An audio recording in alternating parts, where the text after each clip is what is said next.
How to change your TikTok reason. Hi everyone, welcome to our channel. This is Rose and I'm here to guide you on how to change your TikTok reason. Watch the video till the end and without further ado, let's dive right into the video. First, head over to the TikTok application. Now tap on profile icon at bottom right corner of the screen.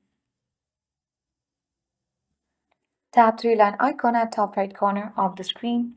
Tap settings and privacy. Now choose privacy option on the account and you will get the option of location. Simply you have to open it and set it to don't allow. And after that you have to delete certain location data and click on delete option. If you don't find that option, you have to update it to the latest version. Once done, you have to tap and hold TikTok app and then select I button to get access to app info section of TikTok, where you have to select the permissions option.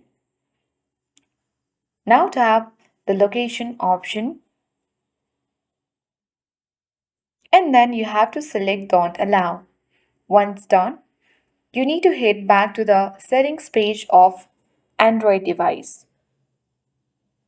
Now scroll down and select additional settings. Tap language and region and tap region and you can easily change your region. This will help you change your TikTok region or country. That's all for today. Hope this video helped you. Thanks for watching and see you in the next video.